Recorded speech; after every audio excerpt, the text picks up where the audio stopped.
Later, Beezel pulled the prince aside. "My little cousin, let's go. This is the perfect time to talk about everything." The prince chuckled. "You haven't changed at all." But Beezel grew serious. "Promise me you won't sleep in his room tonight." The prince was confused. "What do you mean?" Beezel insisted. "Sleep in the small room next door, just one night. Don't stay with him." Shing overheard, stepped forward and gripped the prince's hand tightly. "I'll stay here tonight. That room is mine. And you? You are mine too." Beezel, watching them, asked bluntly, "So what's your situation? Is that boy your boyfriend?" Shing didn't understand, but the prince nearly choked on his drink. Beezel pressed further. "When you see him, doesn't your heart race?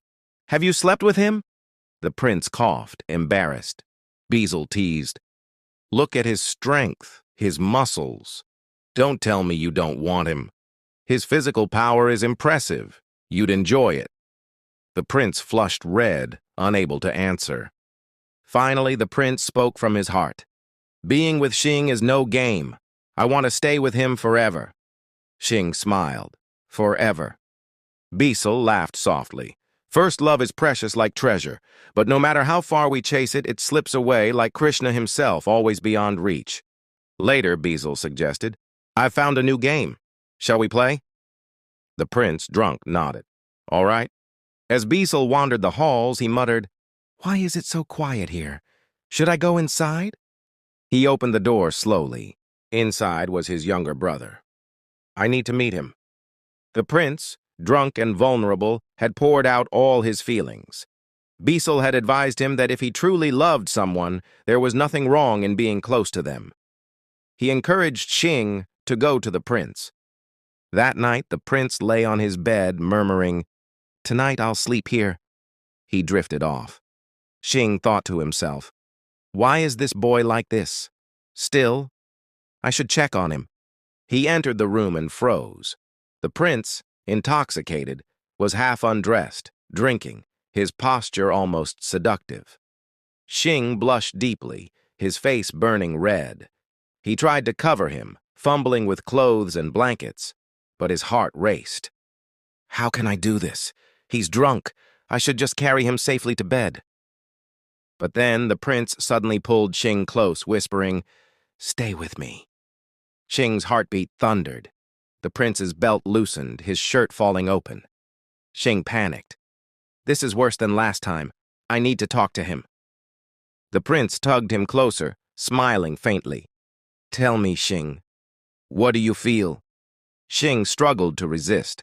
"If this continues, I'll lose control too." The prince pressed against him, whispering, "Stop talking nonsense." Shing pleaded, "Save me from this." But the prince only looked into his eyes, then kissed him softly. "I just want sweetness, like cotton candy." Shing tried to hold back, but tears welled in his eyes. His expression was so innocent, so vulnerable that Shing could no longer resist. "I can't hold back anymore," he whispered, pulling the prince into a deep kiss. They pressed against each other, breathless. When they finally parted, Shing blushed furiously. "Your taste, it's good." The two grew more intimate, their bond deepening in that quiet, fragile moment. The prince worried as he watched Shing in the water. "He can't stay there too long or he'll fall ill. I shouldn't have let this happen. I feel guilty." He pulled Shing close, kissed him gently, and carried him in his arms. "Come, let's go to bed." Later, as the prince rested in Shing's embrace, he noticed a file nearby. Curious, he opened it and froze. It was a real estate certificate. The holder's name was Shing, the location, by the river. The prince pressed his lips against the file. "This isn't mine. It's yours. I bought it so you'd have a place to go whenever you felt troubled. A secret refuge, safe and peaceful." Shing hugged him tightly. "If I have nowhere else to go, I'll come to you. You are my home." Hearing this, the prince suddenly broke down, crying like a child. "What will happen to us? In front of others, I can't kiss you, can't hold you. I can't show the love I want to give. We're forced to stay apart. What if they separate us forever? Tears streamed down his face. Shing soothed him.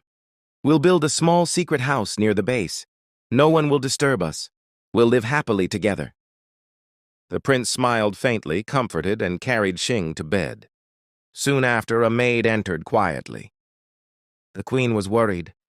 She thought His Highness had drunk too much, so she came to check. But she saw you both were busy and returned. She asked me to bring you this soup and said she wishes to speak with you. If you're free, you should go. The prince hesitated, uneasy. What could she want to tell me? Meanwhile, whispers spread in the palace. They're investigating. Everyone involved will be caught, including you. Another voice added, I know how opinions change. It's easy. As long as there's no breaking news, people stay on one side. But once a scandal emerges, everything shifts. The prince frowned. So you mean they want to spread negative news? The reply came coldly. Yes. Even if there's no real scandal, they'll invent one. Remember? Prince Naresh had no negative news either, yet look what happened to him. The prince's heart sank. So this is their plan, to twist the truth, to turn the people against us. The prince had bought a secret house by the river in Shing's name, a place of refuge.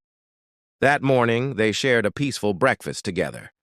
Meanwhile, Dolan was shown opening his cigarette case, plotting silently. The prince, asleep, dreamed restlessly. In the dream, he sat troubled on his chair, weighed down by responsibilities. Shing appeared, urging softly, It's late. Come rest. On the prince's hand was a wedding ring, something that did not exist in reality. The prince whispered, We can't stop now. There's still so much to do. But Shing lifted him in his arms. I declare that His Royal Highness must step away from duty and focus on his private life. In the dream, ladies of the court watched them together. They look so good as a couple, one said. Another added, He should marry. Look how much he cares. The prince was startled. How do they know? Why are they all so cheerful about this? Shing nudged him playfully. Accept it. I'm not just your bodyguard. I'm your partner. Tonight your husband takes you to dinner. The prince blushed, confused. The dream shifted. Shing showed him a grand house by the river, their own home. The prince smiled in his sleep, comforted. Shing stroked his hair gently. He looked so peaceful. Perhaps he's dreaming something sweet. His mind is always burdened with tension. At least now he rests. Shing kissed his forehead. Sleep well. May you always dream happily. Bisol entered quietly, snapping a photo. They look so lovely together. My heart is full. But I feel lonely too. I've been single so long. Should I find love as well? The prince stirred awake, embarrassed. Because of you, I couldn't sleep properly, Shing teased him, tugging his ear. Later, the prince confronted Bisol. Did you deliberately make me drink too much last night? Bisol grinned. I only wanted you to rest. You needed a break from your endless duties. Did you sleep well? Shing remembered the tender moments of the night and smiled quietly. Just then a voice called from outside. Your Highness, I am Physician Anya. The prince invited him in. It was the same young man Dolan had mentioned earlier. Anya greeted them warmly. Good morning, Your Highness. His beauty startled even the prince. Shing muttered, Look closely. He's handsome, isn't he? His temperament reminds me of my brother. The prince hushed him. Quiet. He's different. The prince explained, Anya has been my mother's physician for 5 years. He knows her medical history well. With the recent flood, many illnesses have spread. The queen summoned him to check the situation. Anya nodded. Before leaving, I must conduct routine tests. I've already checked His Highness's physical condition. Now I must examine General 20 and Shing. Bisol volunteered eagerly. Check me first. Shing sighed. This boy always manages to trouble me. After examining Bisol, Anya turned to the prince. Now it's your turn. Please remove your shirt. The prince hesitated, thinking, If he sees my scars, he'll know too much. Finally, the prince said firmly, "There's no need to check me." Anya paused, then understood. He bowed silently. The prince had booked Richa Singh's favorite place and planned to build a beautiful home there for Shing. Around the same time, Anya, the queen's trusted physician, entered the story. One morning, Anya was conducting a physical checkup for Shing. "Lift your shirt a little higher," he instructed, tightening the band to measure properly. Shing felt uncomfortable, and the prince noticed. Yet strangely, whenever Anya examined Shing, the prince felt uneasy too, as if something was off. Anya finished and said, "Your Highness, Shing's body is strong and resilient. He can endure any situation. That's why I have a request. I need an assistant for a few days. Could you allow him to help me?" The prince was startled. Shing immediately clung to him. "No, I won't go. I want to stay with you 24 hours a day." The prince sighed, torn between duty and love. After thinking carefully, he said, "Shing, I'm deeply worried about the victims suffering in the flood. We don't have time to go ourselves, but they need hope. Wear the royal uniform and go in my place. Encourage them.